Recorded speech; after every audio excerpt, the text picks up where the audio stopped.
বিসমিল্লাহির রহমানির রহিম। আসসালামু আলাইকুম। ফোরাত নদীর প্রবাহমান স্রোতের নিচে কি রহস্য লুকিয়ে আছে? সম্প্রতি নদীর গভীর থেকে ভীতিকর শব্দ শোনা যাচ্ছে, যা স্থানীয় লোকদের মধ্যে আতঙ্ক সৃষ্টি করছে। ফোরাত বিশ্বের প্রাচীনতম এবং সবচেয়ে গুরুত্বপূর্ণ নদীগুলির মধ্যে একটি, যা তুরস্ক, সিরিয়া এবং ইরাকের মধ্য দিয়ে প্রবাহিত হয় এবং ইসলামী, খ্রিস্টান এবং ইহুদি ঐতিহ্যের জন্য অত্যন্ত গুরুত্বপূর্ণ। ইউফ্রেটিসের বা ফোরাতের আশেপাশে বসবাসরত লোকেরা অস্বাভাবিক ও ভীতিকর শব্দ শুনছে।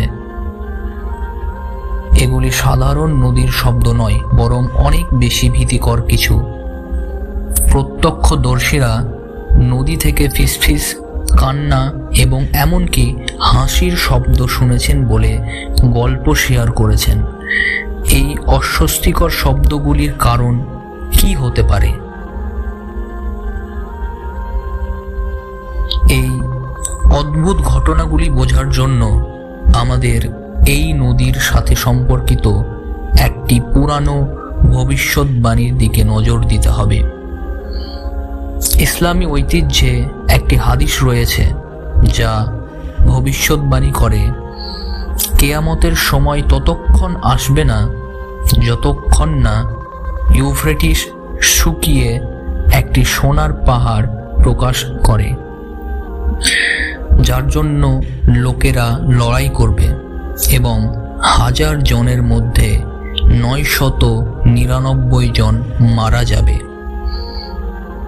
এই রহস্যময় শব্দগুলি কি এই ভবিষ্যৎবাণীর প্রথম চিহ্ন হতে পারে?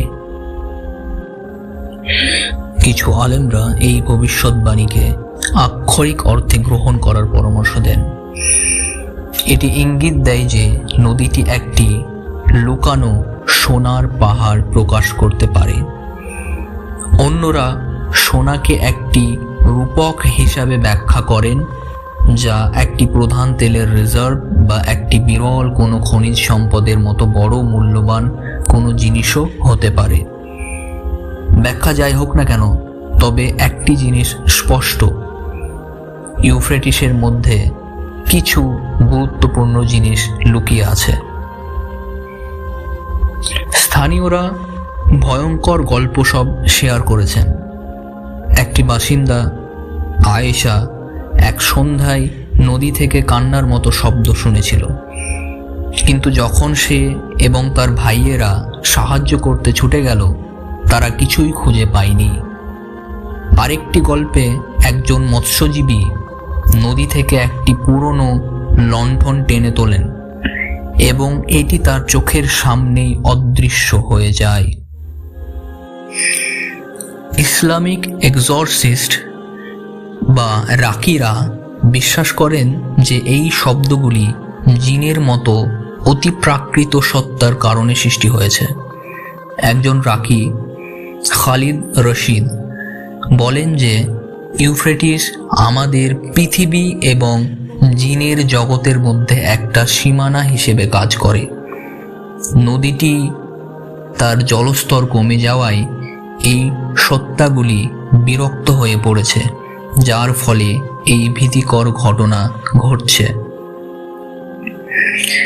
বিজ্ঞানীদের বিভিন্ন ব্যাখ্যা আছে। নদী উপত্যকাটি ছোট ভূমিকম্প এবং ভূগর্ভস্থ আন্দোলনের জন্য পরিচিত, যা এই শব্দগুলি তৈরি করতে পারে। ভূতত্ত্ববিদরা বলেন যে স্থানান্তরিত হওয়া তলদেশের স্তর এবং গ্যাস পকেট থেকে গ্যাস বের হওয়া এর জন্য দায়ী হতে পারে। শব্দবিজ্ঞানীরা বলেন যে নদীর গুহাগুলির অনন্য গুণগুলি শব্দগুলি বাড়িয়ে তুলতে এবং মডুলেট করতে পারে, যা কণ্ঠের ভ্রম সৃষ্টি করে। ফোরাত নদী উল্লেখযোগ্য পরিবেশগত পরিবর্তনের সম্মুখীন হচ্ছে। জলবায়ু পরিবর্তন, বাঁধ নির্মাণ এবং কৃষিতে পানির চাহিদা বৃদ্ধির কারণে নদীর পানির স্তরগুলি ব্যাপকভাবে কমে গেছে। এটি কেবল স্থানীয় বাস্তুতন্ত্রকেই প্রভাবিত করে না, বরং যাদের জীবিকা এই নদীর উপর নির্ভর করে তাদের জীবনেও প্রভাব ফেলে। ভাই ও বোনেরা, ইউফ্রেটিসের শুকিয়ে যাওয়া হয়তো আমাদের কিয়ামতের ভবিষ্যৎবাণীর কথা মনে করিয়ে দেয়। এই পরিবর্তনগুলি প্রাকৃতিক হোক বা অতিপ্রাকৃত, তারা আমাদেরকে আমাদের জীবনের প্রতি চিন্তা করতে এবং আমাদের বিশ্বাসের সাথে সামঞ্জস্য করতে উৎসাহিত করে। নিয়মিত সূরা কাহফের তিলাওয়াত, যা প্রিয় নবী মুহাম্মদ সাল্লাল্লাহু আলাইহি ওয়াসাল্লাম আমাদের বলে গেছেন, এই অনিশ্চিত সময়ের দিক নির্দেশনা এবং সুরক্ষা প্রদান করতে পারে। আল্লাহ তাআলা আমাদের